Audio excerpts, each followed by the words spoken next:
Hey, how are you guys doing? Today what we're going to do is we're going to focus on the Cold War. So I'm going to be breaking it up into chunks like I did for World War II. And that way, when you all are reviewing, when you all are studying, if you want to come back and review certain parts of the lecture, then you can do that. It's much easier to find. Okay, this is part one of the Cold War. And I guess we're going to focus on the origins of the Cold War, sort of like what's the situation going into it. Okay, so let's talk about our objectives for today.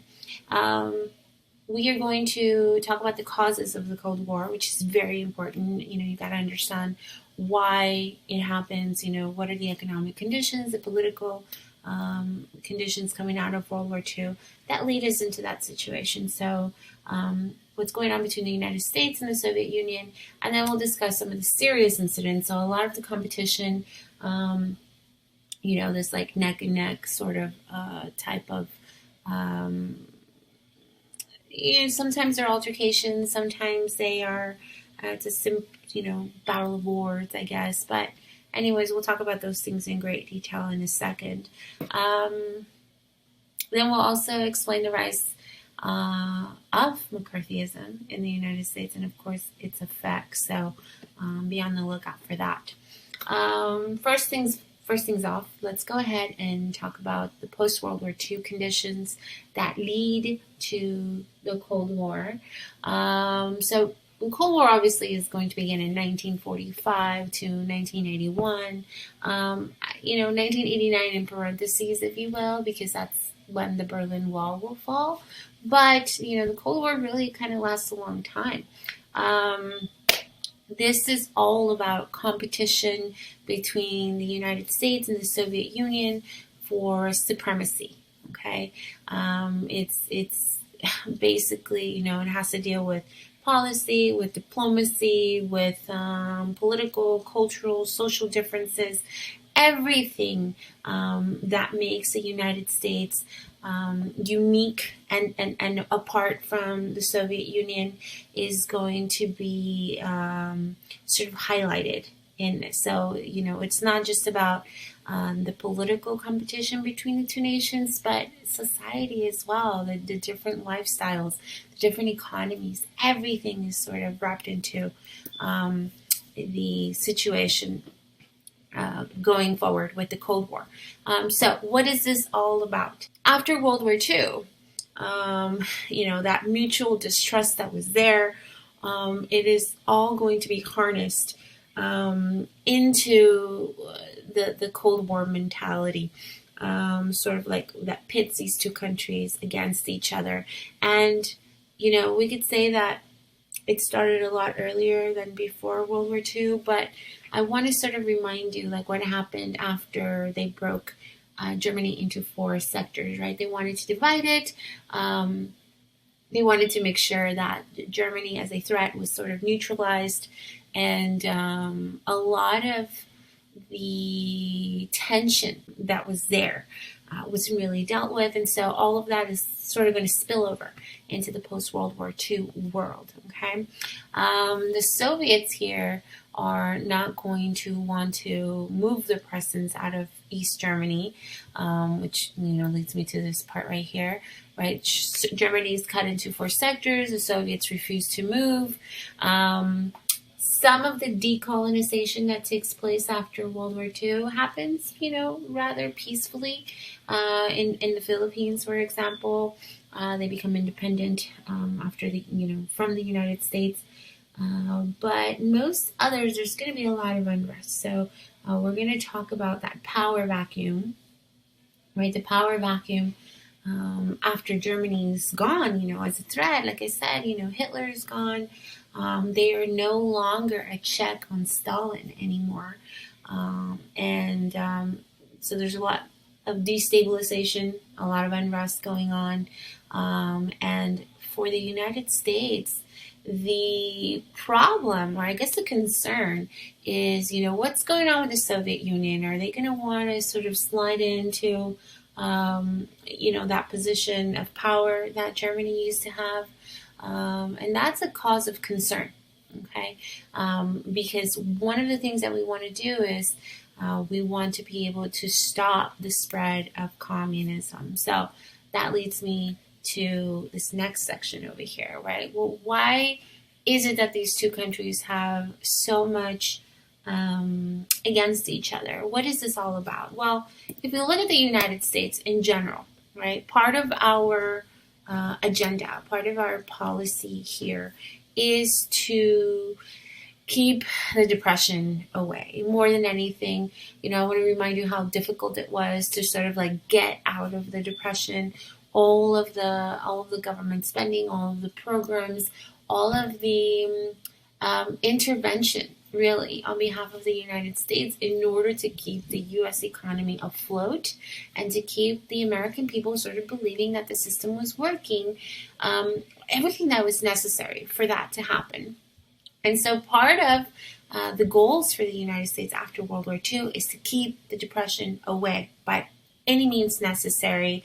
The last thing that we wanted was for any country, especially the United States, but any country in Europe, in the Pacific, in the world that could be going through a similar situation like what we saw after World War I, where there was an economic collapse and then that led to the rise of fascism. We want to make sure that that doesn't happen again. And so for the United States, the goal is to keep the depression away, to contain really, because fascism isn't a threat anymore. We've taken care of that. But to contain the spread of communism. So communism will become sort of the new thing that we're fighting here. We're going to be taking these proactive stands against it. Meanwhile, for the United States, for the USSR, right, the Soviet Union, part of what they want, more than anything, is to create a buffer zone, okay? I want to remind you that we saw this at the end of World War I with France and Germany, how they wanted a buffer zone, right? They wanted the Rhineland to be demilitarized. Well, for the Soviet Union, they're tired of getting invaded repeatedly by Germany.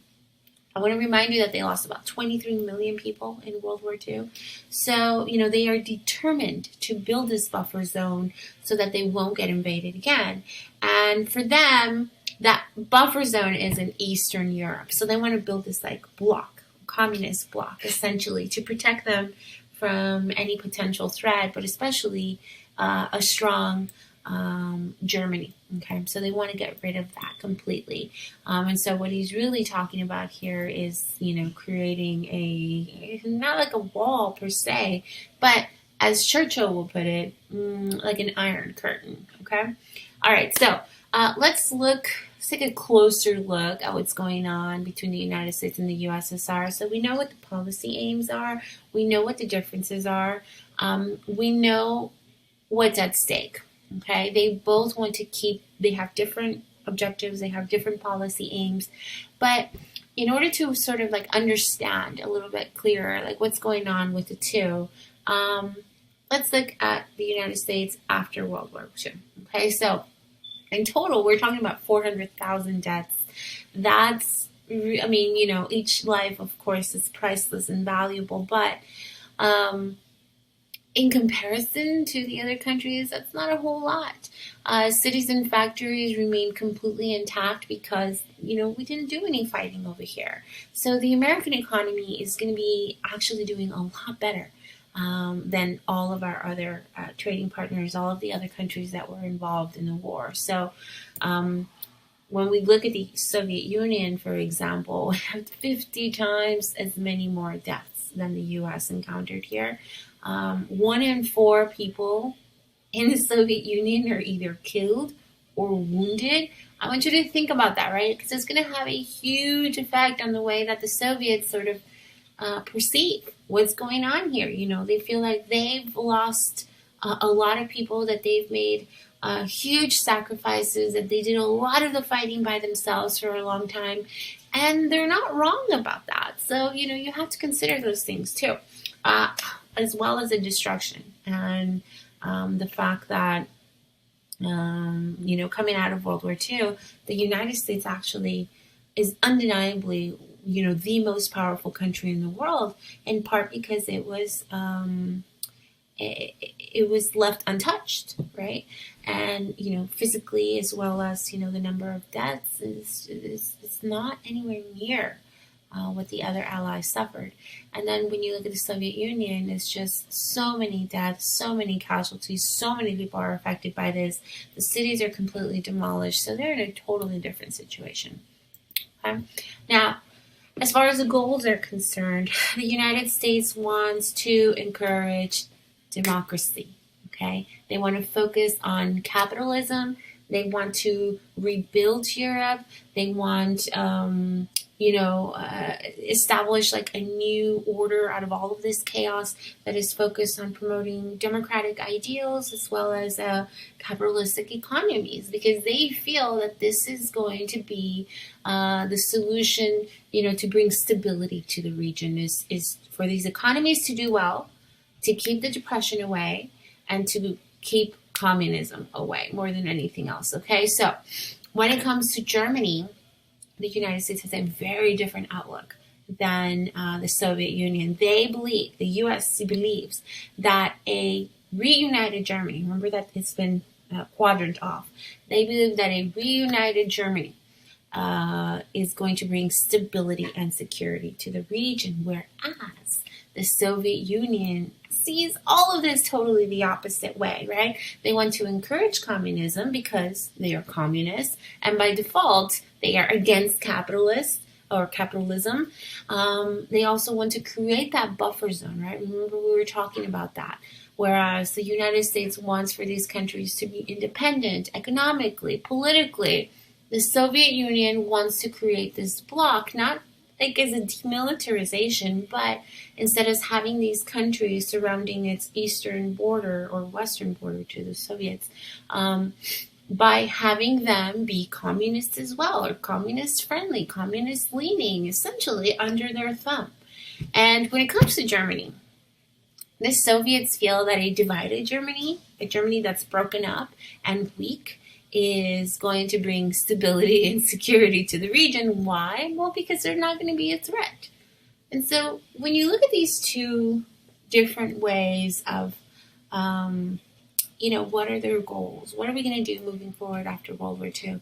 It's no surprise that the United States and the Soviet Union were really headed for a collision here. We were allies during the war, but in the post-World War II world, they're kind of fighting for supremacy. Whose ideology is going to reign? Whose political agenda is going to succeed? And so, you have to look at it from both points of view. The United States believes that the Soviet Union is a threat. And the Soviet Union believes that the United States is a threat, primarily because the U.S. is trying to promote capitalism and democracy, and the Soviets see that as a threat to their own power, right? So it's very easy to see things from both points of view, but you got to understand the history. You got to understand what the outcome was after World War II. You got to understand what their positions are. That leads to this very, very different way of looking at the world, okay? So for now, I believe that's it. Yeah, the next lesson is going to be part 2, the Iron Curtain and whatnot. So be on the lookout for that, and I'll catch you guys on the next one.